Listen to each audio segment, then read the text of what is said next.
tem que ter conversa. Como é que vai ser isso? Quem vai ser o vice? Como é que vai ser? Por que ele é o melhor? Não é o melhor. Vamos conversar, vamos conjecturar, para poder chegar a uma conclusão do que é o melhor. Essa é a minha singela opinião. Sim, eu sei que o pastor aí deixou um suspense no ar, dizendo que vai falar aqui ao longo da entrevista. Eu fico feliz, eu sei que o senhor não fica em cima do muro, é bastante decidido nas convicções, mas essa posição, quando o senhor fez essa primeira postagem nas redes sociais, suscitou a impressão de muitas pessoas na classe política que o senhor teria uma preferência ou por Tarcísio como candidato ou por Michele. É por aí? Eu já queria, porque como a gente tem vários assuntos para abordar, eu já queria que o senhor externasse de forma clara a sua convicção. Então eu vou colocar para você. Eu digo uma coisa para você. A política, como eu falei, é dinâmica. Uma coisa hoje pode mudar amanhã. Fatos políticos mudam tudo. Agora, eu vou chegar nisso e fazer uma coisa para você interessante. A esquerda, quando ela observa um inimigo, eles mentem, criam narrativas mentirosas para denegrir o cara, para bater no cara. Eles são experts nisso. São os reis das fake news, reis dos factoides, reis de denegrir pessoas com frases de efeito. A candidatura de Flávio Bolsonaro, qual o ataque da esquerda? Onde é que a esquerda deu um primeiro tirambaço em cima dele? Onde expoentes da esquerda, esse cara é isso, é aquilo, e constrói uma narrativa para denegrir o cara. Eu não vi ninguém da esquerda, eu não vi ninguém de governo Lula atacar Flávio. Que coisa interessante. É como estão dizendo assim, é esse aí mesmo. É esse que nós queremos. É esse, que vê ele. Então, para mim, Silas Lima, por favor, repito, não sou de partido político. Olhando o que está acontecendo, para mim, uma chapa, né? Minha opinião, que também não sou dono de verdade.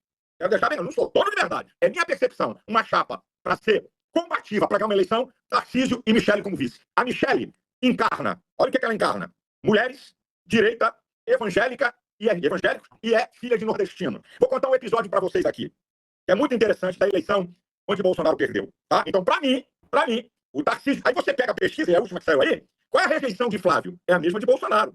E a de Lula, que é grande também. A de Tarcísio é bem abaixo. E rejeição é uma coisa importante. É como se o povo dissesse o seguinte, né, na minha percepção: nós não queremos Lula, mas também não queremos um Bolsonaro para presidente. É uma percepção minha, pelo que eu vejo na pesquisa, tá? Pelo alto índice de rejeição de ambos. Tá? Então, Tarcísio e a Michele como vice, que representa tudo isso. Então agora eu vou contar um episódio que talvez eu nunca falei isso na imprensa. Um mês antes da decisão de quem seria o vice na chapa de Bolsonaro, no mês de junho, eu pedi para falar Bolsonaro presidente. Sim, 2022. Lá em 2022. Tá? Aí Bolsonaro, quero falar particular com você, não quero esses puxa-saco tudo em volta, eu quero só eu e você. Aí marcou comigo, 3 dias depois eu estava no palácio. Só eu e ele. Eu disse assim para Bolsonaro: Bolsonaro, por que você acha que Lula escolheu Alckmin? Minha pergunta primeiro para ele, que eu gosto de perguntar para poder ver a percepção da pessoa. Aí o Bolsonaro, aquele jeitão dele, fala: é porque ele está escolhendo um cara do Sudeste, e bababá, aquela coisa. Eu falei: bem, eu vou te dar aqui a visão. Lula, você tem que reconhecer qualidades, virtudes, né, até de quem você vai combater, para saber como é que ele age. Ele é um tremendo de um estrategista. Eu disse assim: bem, então eu vou te explicar. Lula sabe que tem uma grande diferença de votos sobre você no Nordeste. E São Paulo é o calcanhar de Aquiles para ele.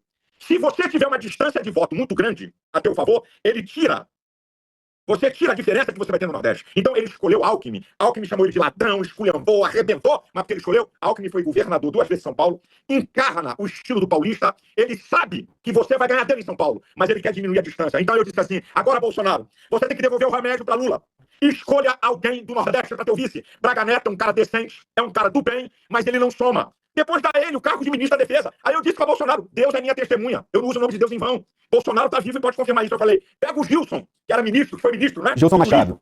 Gilson, sanfoneiro, inteligente pra caramba, bocudo. Eu falei: pega o Gilson, bota como vice. Na primeira semana do programa eleitoral, põe ele o tempo todo, depois solta ele no Nordeste. Você vai diminuir a tua rejeição e vai dar o troco a Lula lá no Nordeste.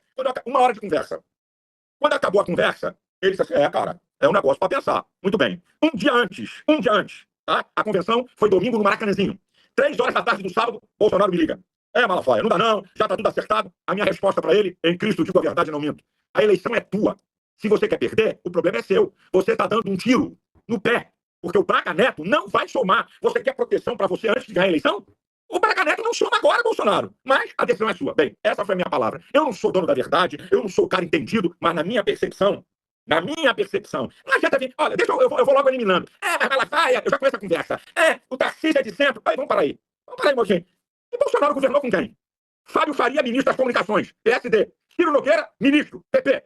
Como é que Bolsonaro conseguiu aprovar coisa? Foi com voto de quem? Da minha mãe? O que a gente tem que entender, gente, é o seguinte: quem elege é o povo.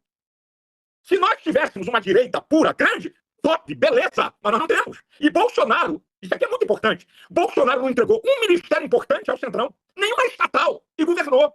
Mas teve que abrir algumas concessões, porque esse é o jogo político. E Então, quais são as outras características? Quais são as outras características, pastor? O senhor, quando falou da Michelle Bolsonaro, enumerou ali uns 4 pontos ali, evangélica, filha de nordestino, mulher, enfim, do Tarcísio. O senhor disse, ele é de centro. Por que o senhor acha que ele deveria encabeçar a chapa à presidência da República?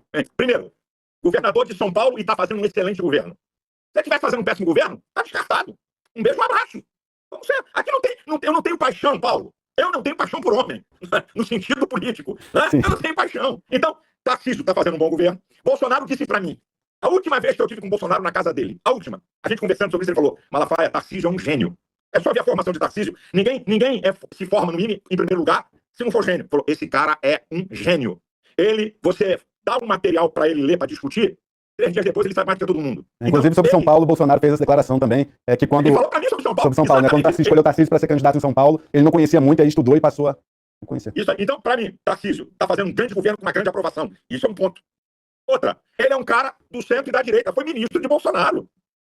Eu já critiquei Tarcísio. Como eu digo para você, se eu tiver que criticar, eu critico. Como critiquei Bolsonaro. Mas criticar uma pessoa não significa descartá-la.